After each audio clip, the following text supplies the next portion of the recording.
ابو بکر رضی اللہ تعالیٰ عنہ کا اپنا نام عبداللہ ہے۔ ابو بکر اس کی کنیت ہے اور صدیق اور عتیق ان کا لقب ہے۔ ان کے والد کا نام قحافہ تھا۔ آپ قریش کی شاخ بنی تمیم سے تعلق رکھتے تھے۔ چھٹی پشت پر آپ کا نسب حضرت محمد صلی اللہ علیہ وآلہ وسلم سے مل جاتا ہے۔ آپ کا گھرانہ زمانے جاہلیت سے نہایت معزز چلا آتا تھا۔ قریش کے نظام سیاسی میں خون بہا کے مال کی امانت داری کا عہدہ آپ ہی کے گھر میں تھا۔ اسلام سے پہلے حضرت ابو بکر رضی اللہ تعالیٰ عنہ کا شغل تجارت تھا۔ آپ ابتدا ہی سے سلیم الفطرت تھے، چنانچہ زمانے جاہلیت میں بھی آپ کا دامن اخلاق عرب کے عام مفاسد سے بالکل پاک رہا، اور شرفائے مکہ میں آپ بڑی عزت کی نگاہ سے دیکھے جاتے تھے۔ حضرت ابو بکر رضی اللہ تعالیٰ عنہ تقریباً حضرت صلی اللہ علیہ وآلہ وسلم کے ہم عمر تھے۔ طبیعت کی یکسانیت کی وجہ سے بچپن سے ہی دونوں میں گہرے تعلقات و روابط پیدا ہو گئے تھے۔ ان روابط کی وجہ سے دونوں ایک دوسرے کے اخلاق و سیرت سے اچھی طرح واقف تھے۔ چنانچہ حضور صلی اللہ علیہ وآلہ وسلم نے جس وقت سب سے پہلے مرتبہ اسلام کی دعوت دی تو حضرت ابو بکر رضی اللہ تعالیٰ عنہ نے بغیر کسی شک و شبہ کے اس کی تصدیق کی۔ قبول اسلام کے بعد اسلام کی تبلیغ میں حضور صلی اللہ علیہ وآلہ وسلم کے دست راست بن گئے اور راہ خدا میں جان و مال اور عزت و آبرو نثار کر دیا۔ بعض مواقع پر گھر کا سارا اثاثہ اللہ کی راہ میں دے دیا۔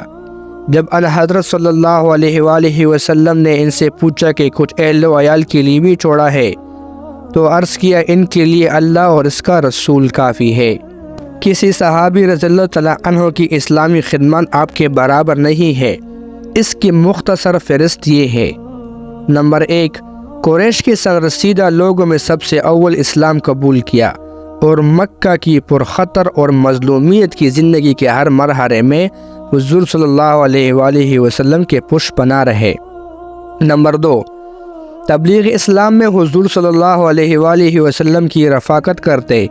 جہاں حضور صلی اللہ علیہ وآلہ وسلم تشریف لے جاتے تھے وہاں اپنے جانے والوں سے آپ کا تعارف کرواتے۔ حضرت عثمان، زبیر بن عوام، عبد الرحمن بن عوف، سعد بن ابی وقاص، عبداللہ بن جراح، عثمان بن مظعون رضی اللہ تعالیٰ عنہم جیسے اکابرین اسلام آپ ہی کی کوشش سے مشرف اسلام ہوئے۔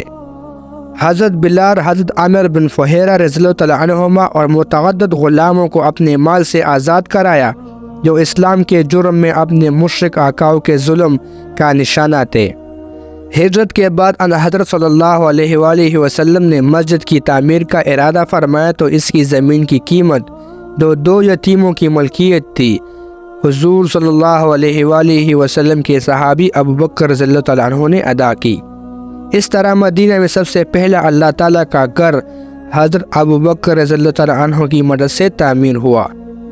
غزوات بدر، بنی مستلق، حدیبیہ، خیبر، فتح مکہ، حنین وغیرہ تمام معرکوں مجاہدانہ شریک ہوئے اور سب میں نمایاں اور امتیازی خدمات سرانجام دیے۔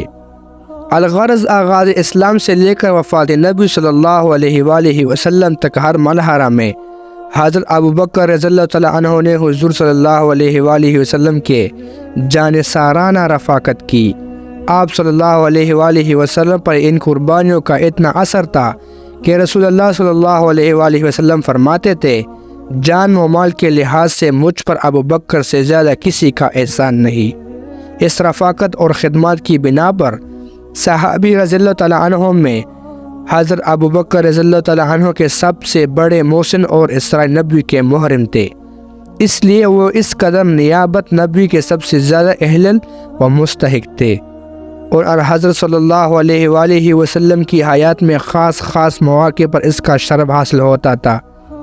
چنانچہ آپ صلی اللہ علیہ وآلہ وسلم کے مرض الموت میں جب نقل و حرکت کی طاقت آپ میں نہ رہی تو اس وقت آپ صلی اللہ علیہ وآلہ وسلم نے نبوت کا سب سے بڑا منصب یعنی مسجد نبوی کی امامت کا شرف ابو بکر رضی اللہ تعالیٰ عنہ کو عطا فرمایا۔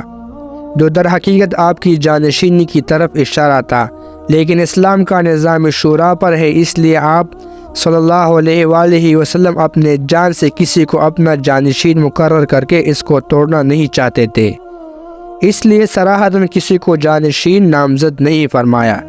اس سے بڑھ کر یہ آپ صلی اللہ علیہ وآلہ وسلم کی صحبت اور آپ کی تعلیم نے آپ کے حاشیہ نشینوں میں ایسی صحیح بصیرت اور قوت فیصلہ پیدا کر دی تھی کہ آپ صلی اللہ علیہ وآلہ وسلم کے بعد اسلامی نظام کے قیام میں کسی غلطی کا امکان باقی نہ رہ گیا تھا، اس لیے آپ نے آئندہ کے بارے میں تصریح سے سکوت فرمایا۔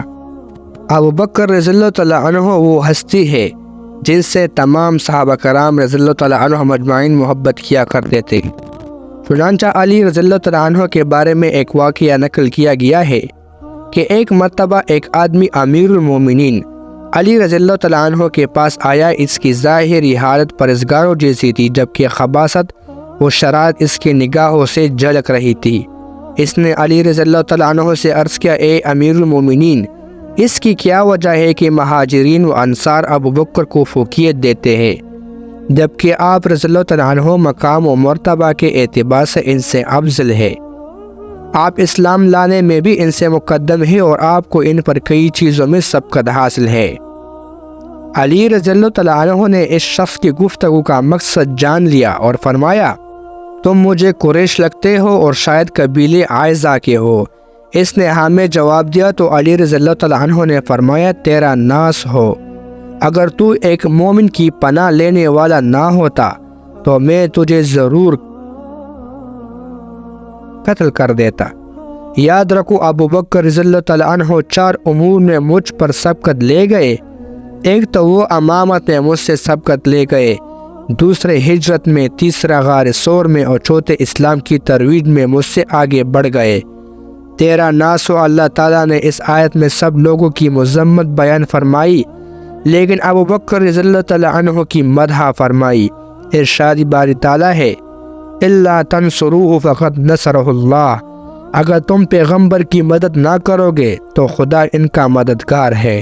ابو بکر رضی اللہ تعالیٰ عنہ وہ عظیم ہستی ہے جو اپنے ہر غم و خوشی میں اللہ سے راضی ہوا کرتے تھے۔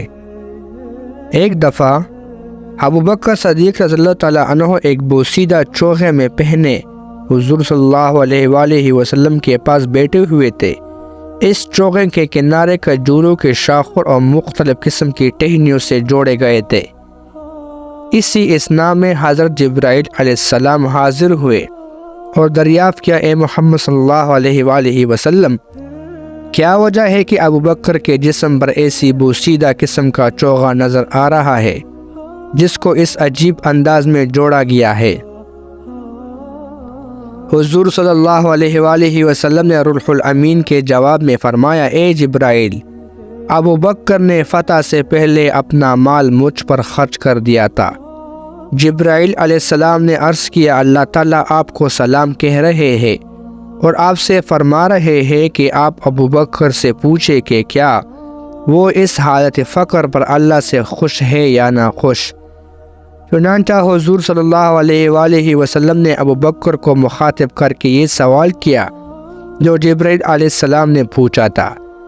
پس حضرت ابو بکر رضی اللہ تعالیٰ عنہ بلا تعامل گویا ہوئے کہ میں اپنے رب سے ناخوش ہو سکتا ہوں۔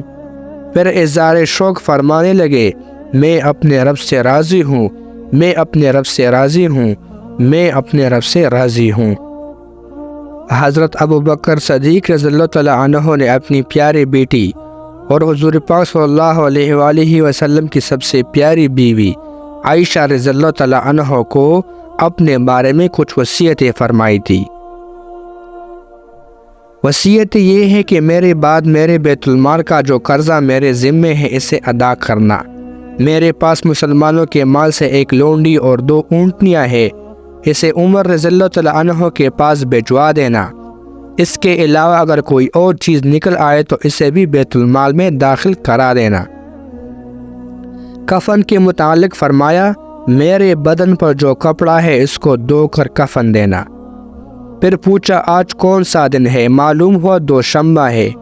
پوچھا رسول اللہ صلی اللہ علیہ وآلہ وسلم نے کس دن انتقال فرمایا تھا؟ عرض کیا اسی دن فرمایا تھا۔ میری بھی یہی آرزو ہے۔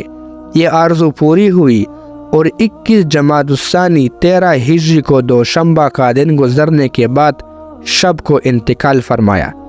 انتقال کے وقت عمر 63 سال تھی۔ مدت خلافت 2 سال 3 مہینہ اور 10 دن ہے۔ وصیت کے مطابق رات کو ہی تجہیز و تکفین ہوئی۔ آپ کی بیوی اسماء بنت عمیس رضی اللہ تعالی عنہ نے غسل دیا۔ عمر فاروق رضی اللہ تعالی عنہ نے نماز جنازہ پڑھائی اور آقائے نامدار جس کی رفاقت میں ساری عمر گزاری تھی، ان کے پہلو میں صبر خات کر دیے گئے۔